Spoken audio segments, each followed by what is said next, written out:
I am so happy to be here. I get to interview somebody that I have had the pleasure of interviewing time and time again. But when you are an NBA legend, you can never get enough.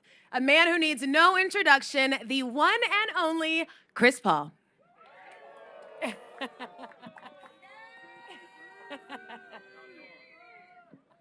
We've got a lively crowd, some mixed emotions, Chris. Yeah, I know, right? Thank you all so very much for being here. Chris, it was so exciting going through this interview because I got to chat with you when you were in OKC. I had chatted with you when you were a Phoenix Sun. We have seen many times, but you have just done so much in your basketball career. So first up, there's a major congrats in order. He is now second all-time in steals. Please give it up for that. Thank you. Well deserved. So I want to talk about some lists. He's top 3 all-time in steals and assists.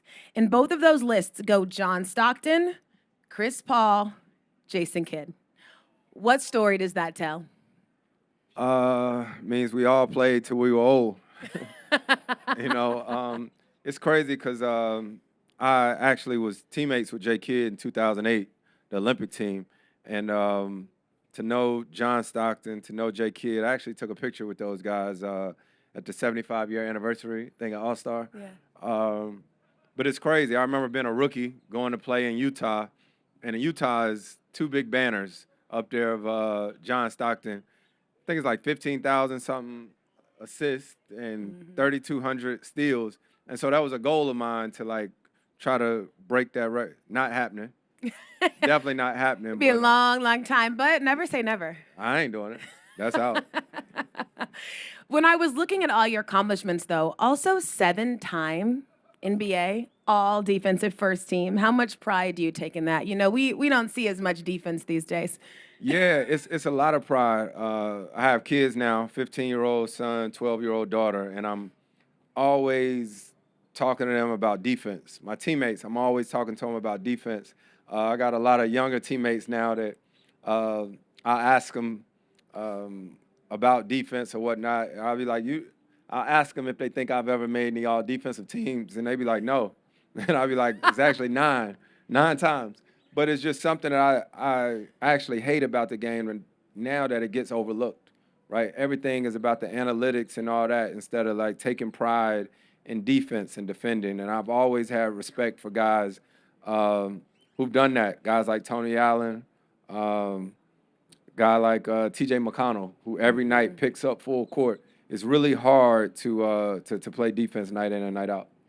So when we are seeing maybe bad defense, is that about low effort? Is it a mentality thing? What is it that has shifted in terms of how defense has evolved? I love he sat up. He's ready for this. No, because that's a really good question. I think one of the things is sort of a copycat league, right? Like a lot of times defensive schemes. Well, a lot of teams switch and things like that now, but in order to defend, it means you got to really invest time, right? You got to invest time. So that means you got to watch film. You got to watch clips because everyone in the league has tendencies.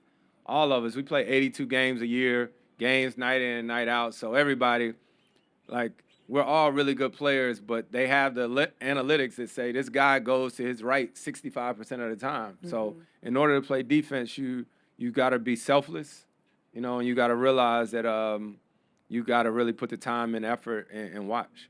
Well, because you can learn the tendencies not only from obviously real gameplay. That's also why I know you take watching basketball so seriously. Tell me some of your favorite tendencies that you've picked up from some guys. My favorite tendencies. A Euro step is one of them. Like the Euro step, while it's a great move, people don't realize the ball is in the same spot every single time. So when a guy does a Euro step, I don't really pay attention to their feet. I'm watching the basketball, which is why I'll steal it. I got 5 hand surgeries to show for all the steals that I've gotten. But the tendencies, and I think another thing, too, is anybody in here have kids? Ain't nobody got kids? Okay. We got some over here, you got kids? Mm-hmm. And so a lot of kids now, they have trainers. Like they all have a trainer, a personal trainer, and they work out for an hour a day. And I try to tell my kids all the time that you got to do something that somebody else isn't doing. You know, what's your story going to look like? You got to get up early. Because if you're doing the same thing that all your homies and all your friends doing, everybody just going to stay at the same ability level. And then the other thing, too, is you got to play, like, one-on-one. Right? We used to play one-on-one every day. I would like you guys to bring that back, actually. Yeah. But, I mean, it's interesting because of the amount of games and they cut down on back-to-backs or whatnot. But we used to practice a lot more in the NBA. And then the one-on-one battles before and after practice is where you learn a lot because that's where you compete. You know, it's a lot of junk talking. It's a lot of, you know, guys get into it a little bit. But that's that competitive edge that I think everyone should have. Where do you think that went? Not the competitive edge, the one-on-ones. I got a lot of beliefs. It's tough now because of the way the schedule is set up. You know, actually being a part of that committee or whatnot, figuring out, you know, because when you cut down on back-to-backs, what happens is you actually make it to where now we play almost like Monday, Wednesday, Friday, Saturday. It used to be 2 or 3 days between games more often, so you had an opportunity to practice. But now, like, for our team, we don't have 2 days between games for the rest of the season. Yeah. So on 9 game days, it's hard to practice because you don't want to be on your feet running and jumping every single day. So that's what happened to the league is not really any time to practice. So there was this really funny clip that went around of you were guarding Trey Murphy.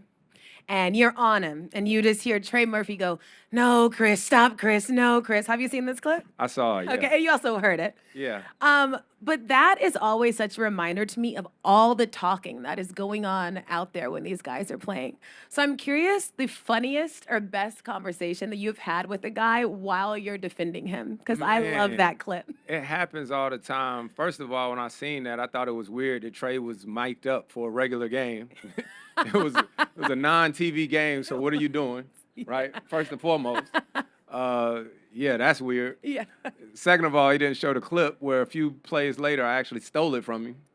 You know what I mean? So it's always a lot of conversations during the game, right? And I think it's healthy. Mm-hmm. We actually, the competition committee, we sort of talked about it. I don't even know if I can say, but anyway. You can say anything here in Austin. No, I think it's really interesting because us as players, we sort of, you pay attention to the rules of the game, right? So, Taylor, when you see a guy get dunked on and you see a guy, like, flex on him, when you watch a game, what you think? That's a tech, right? So we talked about it on one of our committees and was like, the fans actually like that. You want to see the competitiveness. You know, players react like that and say tech because that's what it's always been. Yeah. And so I think the league we had that call maybe like 2 months ago. So now I think as long as it ain't nothing too crazy, I think as you guys watch games, you'll see guys be able to show emotion. Like, it's an emotional game. You know, like with the referees and all that stuff, like, this is our livelihood. This is how we compete. So I think when people be like, man, what is he mad about? What the hell? Why wouldn't I be mad? You know, like, I care. Sure. Like, I want to win. And so if you look at most of the commercials for the league, it's all what? Dunks and, that's not me. Dunks. It's all dunks and things like that where you show emotion. So yeah, we just wanted to try to hopefully make sure that emotion can be in the game. Just like when two guys get to arguing. Like we always say, officials, y'all do not have to get them double texts. Right. Just walk up to them and be like, y'all good? Y'all good? If it go a little too crazy, go ahead. But you know, but that's a part of it. It's a part of it. It's also in a weird way how you get fans too. Because when fans are watching a player and they see that emotion, they see that intensity, they see something that they relate to. Maybe they can't play basketball, but they know what it's like to want to win. They know what it's like to want to come on top, to feel so overwhelmed by something that it has to show. Yeah, so it is strange that sometimes that's harnessed. Yeah, and you want to see guys care, right? Yeah. Especially in the regular season games, because everybody just talks about the playoffs. In the regular season game, if a guy gets dunked on and a guy like screams and yells in his face, then he probably going to go down to the other end and want to redeem himself. Yep. So now the competition continues to raise and raise and raise, and hopefully it'll be better for the fans instead of calling texts, and now everybody got to be on pins and needles, and if they get another one, they eject it. Yeah. Well, speaking of raising competition, every single team that Chris Paul has been on, all 7, They won more games the year Chris Paul joined than they did the year that he wasn't on the team. This is probably a stat that you've heard time and time again. A lot of us in the media call this the Chris Paul effect. What do you call it?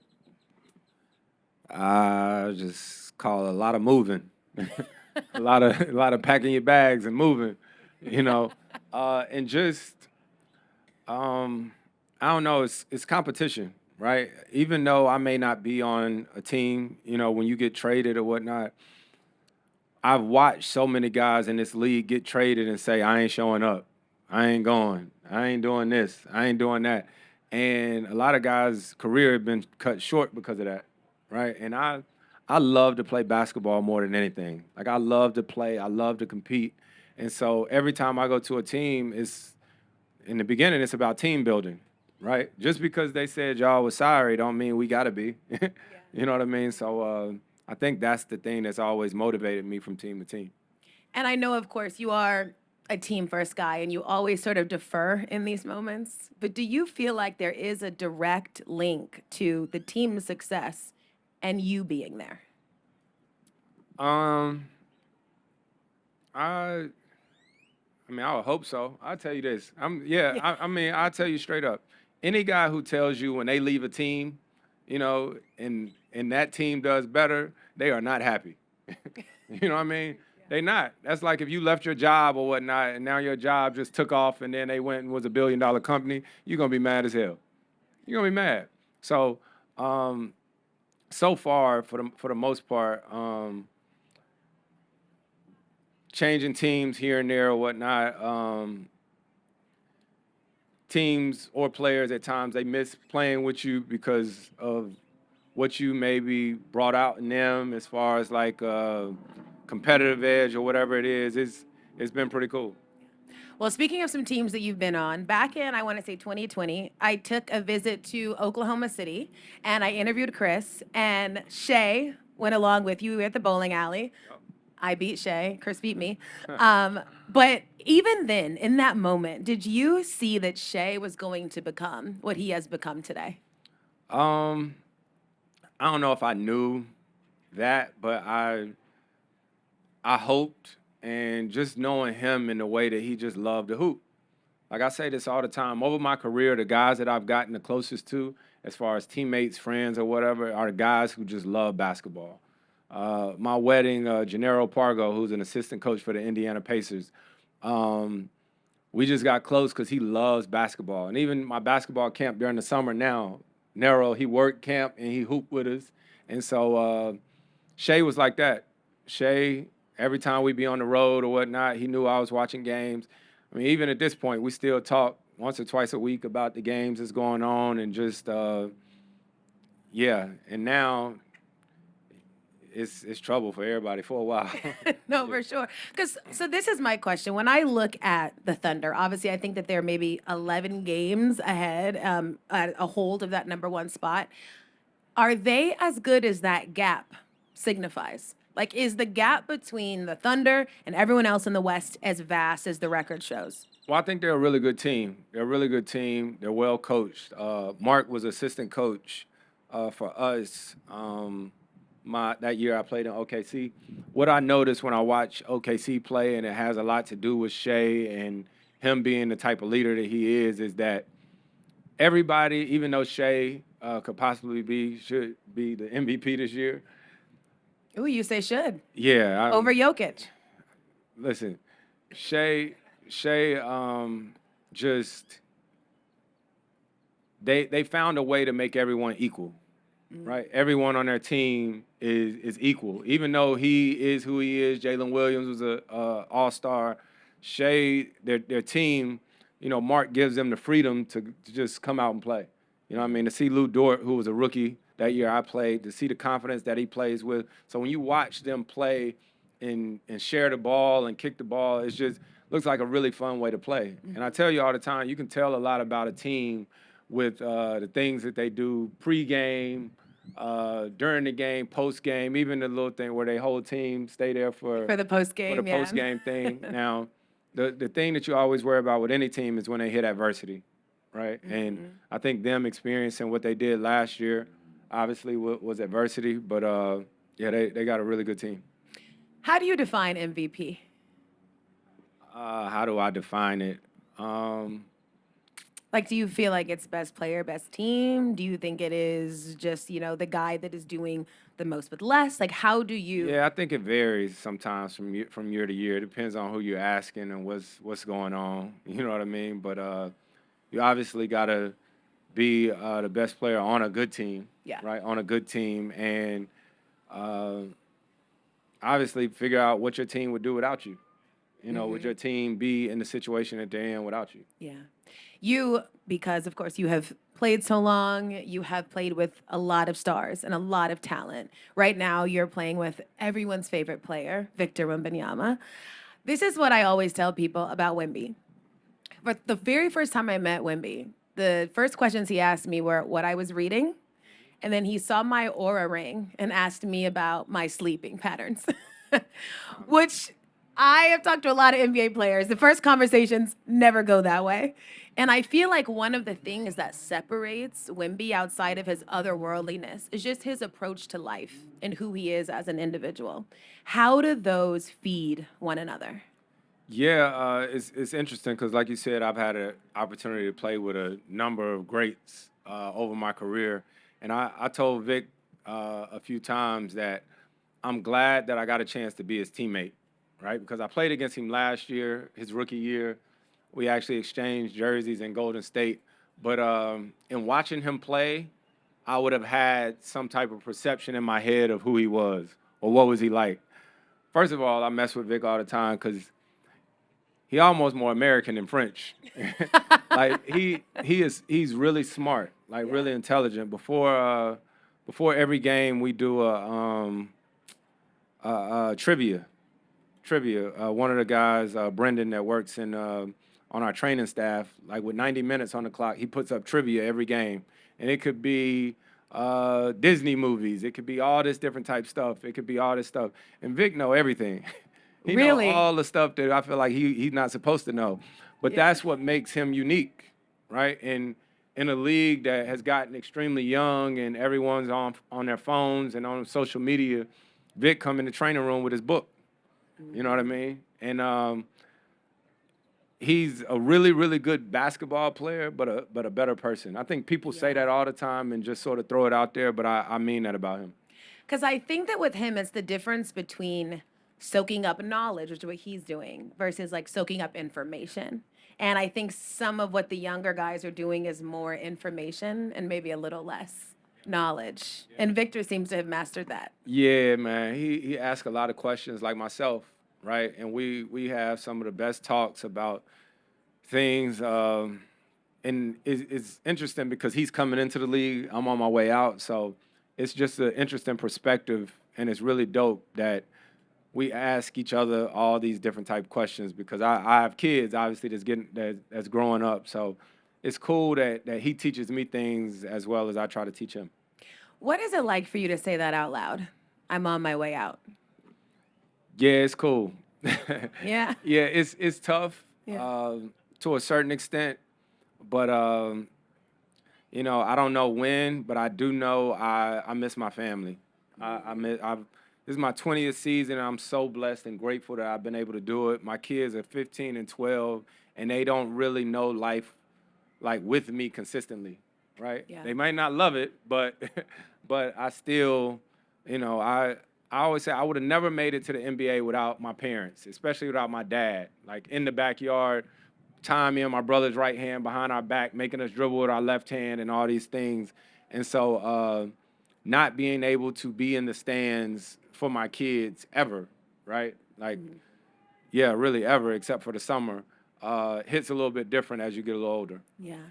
So, and correct me if I'm wrong, but through our different interviews, I feel like the topic of retirement has come up, and your thoughts on it have been a little different than they are right now. When did that change, and what has that just general evolution been? Yeah, because when you asked me when I played in Phoenix, and that was in Phoenix, wasn't Yeah, it? I Phoenix. was We like, talked what? about it a little in OKC. Yeah. Yeah. But it's interesting because it's funny too because I'm very self-motivated. And I actually remember a former teammate of mine was on ESPN some years ago when I got traded to OKC. And he was like, oh, he's done now. This is a former teammate of mine. It's like, he need to retire. He need to retire. And I just be like, okay, okay. I've been grateful to continue to play. And I don't know. I think as time goes on, your kids are younger, doing this, doing that. And now my son's about to get his license. Oh, wow. Yeah. Big time. Yeah. Yeah. So that right there really makes you start to put things into perspective. So obviously, there was all of the talk and opinions about when we got to see Bronny come into the league. And I felt really thankful I got to do the season opener. So I was there when LeBron and Bronny hit the court for the first time. And in that post-game interview, one of the main things LeBron talked about was just how this game takes you away from your family. So when you see them out there, is that really what you think? Like how much of a gift it is to be able to go to work with your son? Yeah, I'll never forget it because I've known Bronny since he was born. I was at the hospital when Bryce was born, so. Oh, during the playoffs. Yeah. Yeah, and then you went to the game that series. Exactly. I remember that, yeah. So it definitely hits a little different watching, Bronny. I think the thing that I've been most proud of, and obviously it seemed like he's topic of conversation all the time. I think for me, what I'm most proud of to see that with Bronny and Bron is to know how much work Bronny put in, right? I think that's what people miss in all that storytelling is he's been faced with all these different things. Not saying it's right or wrong, but he's been faced with all these different things at this age. Oh, he ain't that good at this age. And Bronny just keep his head down and he do the work. He do the work, man. So I'm happy for that, and that I think anybody who hates on that situation and got a chance to see that is basically just envious or jealous, because to see a guy out there playing with his son, that's wild. Yeah. But also to watch history. Like it's really first off, it's crazy what LeBron just in a vacuum is doing. Right, it's right, crazy that he's, that age doing what he's doing. So I love it. Got to chat with you about All-Star. Walk me through the skills challenge from your point of view. They said you were robbed. It was an idea or whatnot. It didn't work out. But they did say that it was okay to do that. Yeah. So they say it's okay they cleared it before you went out there. Yeah. And so you were very confused when they said you're disqualified because you got clearance prior. Right. But that was neither here nor there. But it was what it was. It was a wild situation. Well, I love that post-game, Wemby is saying how that was his idea. Is that true? I ain't see his interview, but he did say that. I would never say he didn't if he didn't. Yeah, but Vic is really, really smart. Like really, really smart. And I don't think I did it as well as he did it. You know what I mean? As far as throwing the ball, but I got a bunch of texts from people like really, really like high in business and stuff, and they was like, well, I'm just glad you tried something different. You know what I mean? So. Yeah. Well, it's always funny because in a moment like that, everyone's like, such a Chris Paul move. 1,000%. And you're saying it wasn't even you. It wasn't, and that's what did who was we just talking about? Trey Murphy? Yeah. He came up to me right after that, and I couldn't tell if he was joking or not. He was like, dang, you gonna cheat in the thing? And I looked at him like, if you don't shut up. My bad.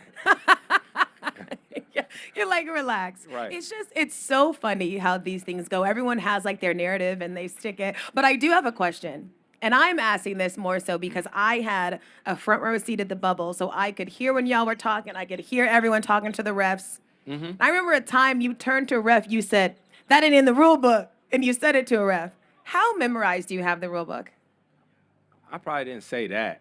I don't know if I said that. You were like joking. You weren't being serious. Right. In the bubble. I don't know what it would have been, but I've been on the competition committee for 17 years. Yeah. Right? So the competition committee is 2 hours of going over the rules of the game. Like as a fan, you probably don't remember when you missed a shot and got the rebound, it was 24 seconds. Yeah. Right? And now it's 14 seconds. There's a whole committee that comes up with the different rules of the game, which I've been on for 17 years. So, yeah, I didn't invested the time in it, so I think I know what's going on. I mean, this is the kind of player I'd want to be. Yeah. Like, I'm like, listen, I know everything going on. And I think it is so cool outside of all of the amazing things you brought to the game on the court. You have been so pivotal in so many off the court moments. Are you equally as proud of both or more? Yeah, it's crazy because a lot of times I forget a lot of the things that I've been a part of. I done had ownership change a few times back when I played in New Orleans.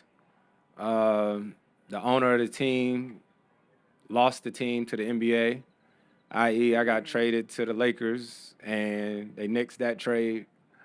Uh, yeah, yeah. Um, today's the 5-year anniversary for the day the game shut down in OKC. Yep, it Yep, is. yep. It So is. And then you had to get to work. had to get to work to come up with the bubble. That is probably one of the most interesting things that I'll never forget. Right, is everyone was home obviously during the pandemic, and I was on Zooms every day, every single day. We were actually trying to hire a new executive director, and trying to come up with the bubble, trying to figure out what city it was going to be in first, trying to see if we could get the players on the same page. Then we tried to figure out what teams we were going to take to the bubble. You ain't got enough time for me to tell you all about that. Yeah. Yeah. You just are generally just a natural born leader. And I'm curious where you want that outlet to be when you aren't on the basketball court. Do you want to coach? Do you want to be a politician? Like what do you want? Definitely He's don't want to be a definitely not a politician. Definitely don't want to be a politician. I have an AAU basketball program, so grassroots program where I think we got 12 kids that play in the NBA now. So I coach those kids during the summer. I don't think I'll coach in the NBA no time soon because I've been gone from my family for all this time. I don't want to be gone doing that. And it's hard to coach NBA guys because we don't listen. You know. Yeah, Um, true. but I definitely want to continue to grow in business. Right. I have my snack brand. There's other teams that I'm interested in because I just love the team aspect and building. Right. Yeah. And building. So I definitely want to continue to connect people and see what else is out there. Yeah. I mean, since I've known you, you have been incredibly passionate about many things, but two that stick out are healthy eating and giving back to your community. I know that you have a really important new venture in Good Eatin' that combines both. Tell me about that. Yeah. So, man, maybe 2019, 2020 is when I went plant-based. And I'm born and raised in the South, so I've seen a lot of people in my family with diabetes and all these different things. And as I got older, there's no way I would be playing this long in the NBA if not for paying attention to what I put into my body, right? And so a lot of people don't understand your gut is your second brain. So in doing that, I realized that people snack all the time. Like people snack, and especially my kids, they snack all the time. And so I started a snack line called Good Eatin'. And it's basically so that people have healthier options, right? Because with anything, you got a budget, right? So I'm not telling everybody to go eat plants and vegetables all day, right? But at the end of the day, when you're snacking, you should have a healthy option, something that tastes good too. I love that. And so you really do feel completely different just off of how you changed your diet. Oh yeah, like I know people talk about Tom Brady a lot, obviously Braun, all us, but being 6 feet and getting a chance to play 20 years at a high level is tough. It takes a lot of sacrifice, a lot of time. That's a choice. That's a choice because, I mean, night in and night out now, I'm guarding a 20-year-old or a 21-year-old or whatnot, and I just refuse to just let someone say that you can't do this because you're this age. So, got to do it. Yeah, I love that. Okay, a few more for you, then I'll let you go. You obviously are just a wealth of knowledge and information. I could ask you 80 billion questions, but I really want to get your thoughts on this face of the league conversation and what do you think is missing from it? Which part? I think obviously, we hear LeBron talk about how why would you want to sign up for something like this when people are constantly scrutinizing you. Then you have the other school of thought of people that feel like, well, another star hasn't necessarily been built up. But I'm just curious, like, where is this disconnect between the immense talent that exists in the league versus being the face, and why there isn't synergy between the two? Yeah, I don't know. I think it's almost you damned if you do, you damned if you don't. And it's got to be about what you want, right? It's interesting now. Like back when we first came in the league, it was only a few media publications. Now everyone has a voice, right? And that's not a bad thing, but everyone has a voice. Everybody that got a phone can pick up, and you can put anything out on Twitter, Instagram, anything. And what's scary though is it's a lot of misinformation out there too, you know. And so I think guys got to decide what they want. You know, I think some guys, you know, maybe want to be the face of the league. Some guys may not want to, and you can't tell a guy what he has to do, right? For sure. You cannot do that. But I think it's always interesting because guys pick and choose if they want to respond to the false information, right? Like it's the podcast, right? Like Yeah.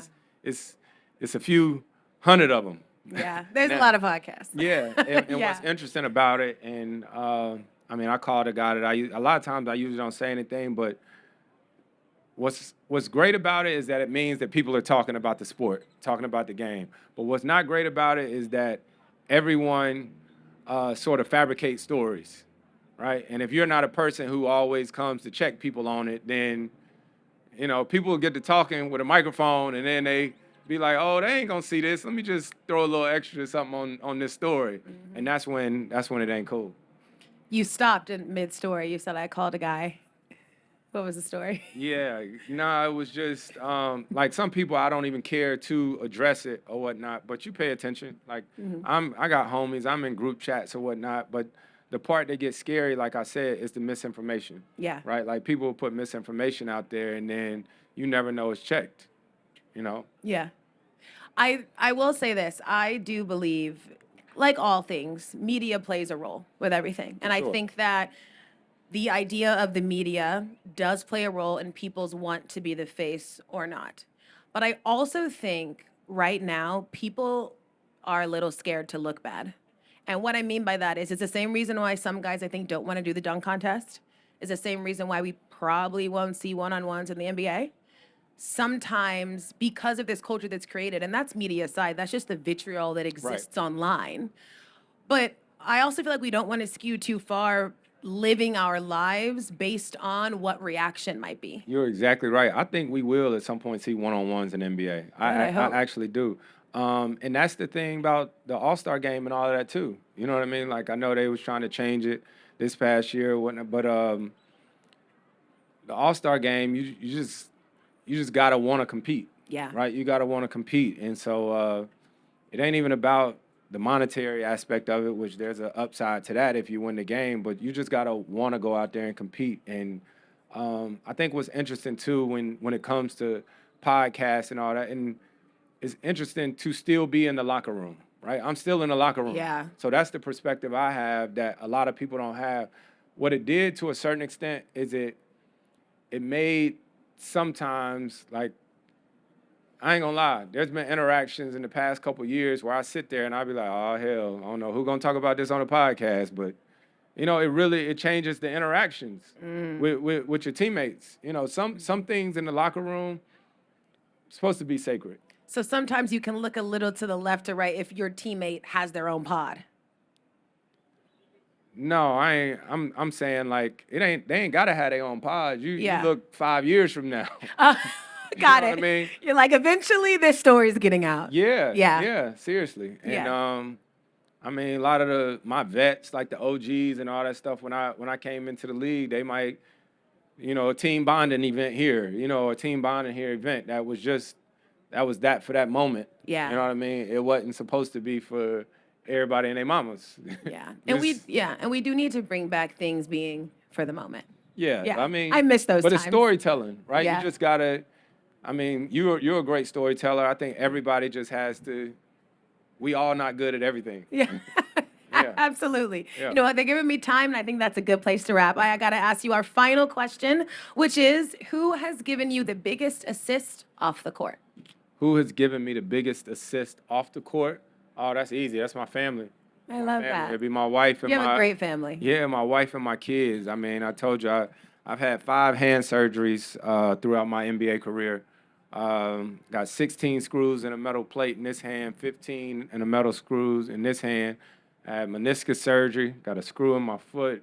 And so my wife has literally had to pick me up from all those different things. My kids have, missed vacations because I had to rehab or whatnot. So they sacrificed a lot. So they definitely given me the biggest assist. I love that answer. Chris Paul, a legend in every sense of the word. Thank you so much for your time, Chris.